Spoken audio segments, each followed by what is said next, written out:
Good morning, friends. On the behalf of Sri Sivsha College of Commerce, Management and Computer Education, I am Ami Sangvi. Warmly welcomes all of you. Let's start today's session. In last couple of lectures, we have started first unit amalgamation. બે લેક્ચરમાં આપણે થોડી theory complete કરી છે. આજે બાકીની theory complete કરશું અને ત્યારબાદ સમ સ્ટાર્ટ કરશું પ્રેક્ટિકલ. આજનો આપણે ટોપિક લેવાનો છે points to be noted for debentures. When it is mentioned that the purchasing company over the whole business takes over the whole business, that is all assets and liabilities of the vendor company, it means that the liability of debenture is taken over along with other liabilities. અહીંયા એવું કે છે જ્યારે બધી જ liability લેવા માટે specify કર્યું હોય કે લે છે કંપની તો ડિબેન્ચર પણ એમાં ઇન્ક્લુડ થઈ જશે. While calculating net asset, debenture liability would be deducted from total assets. અને એને debenture ને as a liability આપણે calculate કરીને asset માંથી deduct કરશું. When the purchasing company has agreed to give cash, હવે એ સિવાય second option, when the purchasing company has agreed to give cash for its debenture or share for debenture of a vendor company, it means the liability of debenture is not taken over by the purchasing company. એટલે જ્યારે એવું કીધું હોય કે debenture લઈ જવાને બદલે એના બદલામાં એક કેશ આપશે અથવા ઇક્વિટી શેર આપશે કે પ્રેફરન્સ શેર આપશે પણ એ લઈ નથી જતી તો એ ટાઈમે લાયબિલિટી તરીકે એ નહીં ગણાય. પર્ચેસિંગ કંપની નહીં લઈ જતી નથી પણ એ પેમેન્ટ વેન્ડર કંપની કરશે. Hence, while calculating PC, the amount of debenture received against the old debenture is added. PC ની અંદર જે વર્કિંગ નોટ આપણે કરશું એની અંદર આપણે ડિબેન્ચરની અમાઉન્ટ એડ કરશું. In this case, while calculating net asset, the amount of debenture should not be deducted from total assets, but according to accounting standard 14, even in such case, it is presumed that the liability of debenture is taken over by the purchasing company and then it issues its own debenture against the old debenture. એટલે અહીંયા આવું specify કર્યું હોય તો પહેલા આપણે આવી રીતે કરતા હતા કે એને ડિબેન્ચર્સ ને આપણે પીસી માં કન્સિડર નહોતા કરતા લાયબિલિટી તરીકે પણ હવે અકાઉન્ટિંગ સ્ટાન્ડર્ડ 14 પ્રમાણે એવું કહેવા માંગે છે રૂલ્સ માં એવું ચેન્જ કર્યો છે કે ભલે ટેકન ઓવર મતલબ લઈ નથી જતી પણ એ નવી કંપની પર્ચેસિંગ કંપની છે એ વેન્ડર કંપનીના ડિબેન્ચર્સ ને પે કરશે પોતાના ડિબેન્ચર આપીને. Third situation, if the debentures are not taken over by the purchasing company, even then the accounting standard according to the accounting standard 14, debentures are paid by the purchasing company. જે મેં ઉપર વાત કરી કે જ્યારે purchasing company લઈ નથી જતી તો પણ પેમેન્ટ purchasing company જેને ચૂકવશે. એ ટાઈમે શું કરશું? Under the traditional method, when the purchasing company does not take over the debentures, then the debenture account is not transferred to realization account. So, a transfer nota karta. It is closed by the transferring it to its debenture holder account. But હવે આ પ્રમાણે નથી કરવાનું પણ હવે change થઈ ગયું છે rule. According to accounting standard 14, even in this case, it is presumed that the old debenture liability is taken over by the new company. એવું આપણે અઝ્યુમ કરવાનું રહેશે. Fourth point, premium payable to debenture holder. Sometimes the purchasing company agrees to give something more than the amount of debenture of vendor company. मतलब 1 लाख ना debenture હોય અને એની સામે 1,10,000 આપે છે suppose. તો 10,000 જે premium થયું is to be given to debenture holder of vendor company. This premium should be debited to realization account. એ આપણા માટે લોસ કહેવાય એટલા માટે vendor company ના realization account માં ડેબિટ થશે and credited to debenture holder account in the books of the vendor company. એટલે આ એન્ટ્રી ખાસ યાદ રાખજો જ્યારે ડિબેન્ચરની અમાઉન્ટ હોય એના કરતા વધારે પેમેન્ટ કરતા હોય ત્યારે. Fifth point, loss on debenture holder, loss to debenture holders. If purchasing company gives anything less than the amount of debenture, मतलब ઉપર આપણે વધારે આપવાની વાત કરી કે 1 લાખ છે તો 1,10 નું આપો છો હવે એના કરતા ઓછું આપો તો એના માટે the difference is discount. જે ઓછું આપો છો તો ડિસ્કાઉન્ટ ગણાય છે and it is debited to debenture holder account. It's credited to realization account. જ્યારે હોય એના કરતા તમે ઓછી અમાઉન્ટ આપતા હોય તો વેન્ડર કંપનીનો બેનિફિટ કહેવાય છે એટલા માટે અહીંયા આપણે રિયલાઇઝેશનમાં ક્રેડિટ સાઇડ મૂકશું અને ડિબેન્ચર હોલ્ડર માટે લોસ ગણાશે એટલા માટે અકાઉન્ટમાં આપણે ડેબિટ સાઇડ એન્ટ્રી કરશું. If the purchasing company takes over the debenture of the vendor company and if it is not transferred to realization account, then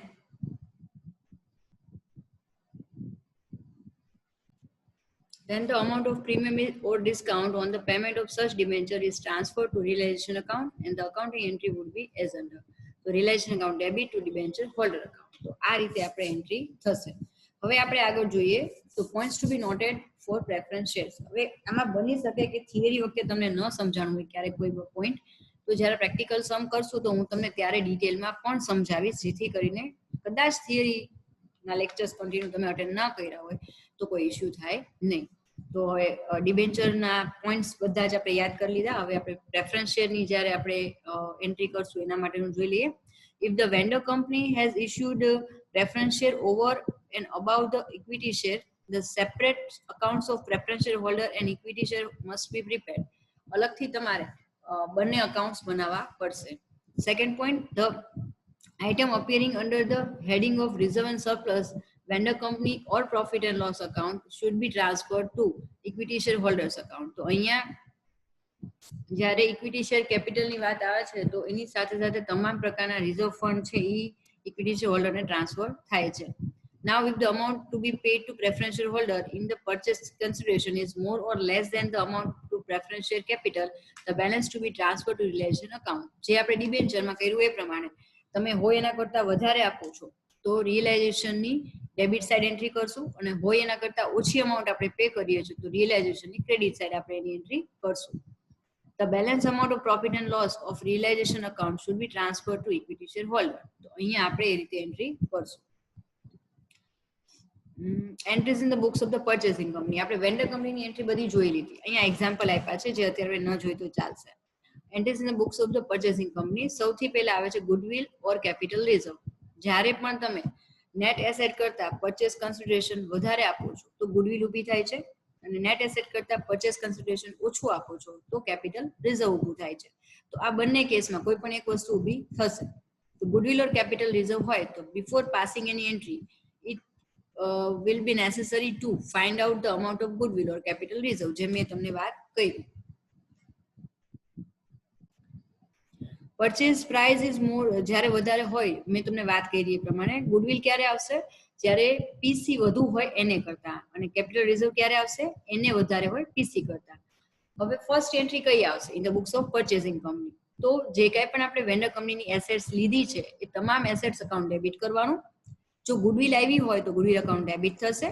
capital reserve આવ્યું હોય તો capital reserve account to credit કરશું. એ સિવાય જેટલી પણ liabilities આપણે લઈ જઈએ છીએ ટુ સન્ડ્રી લાયબિલિટીઝ આપણે કરવાનું રહેશે.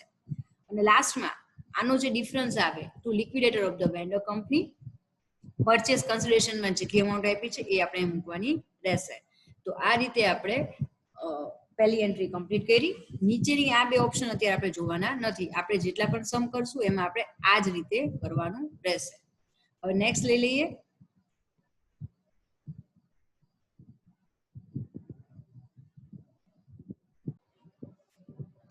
If the purchasing company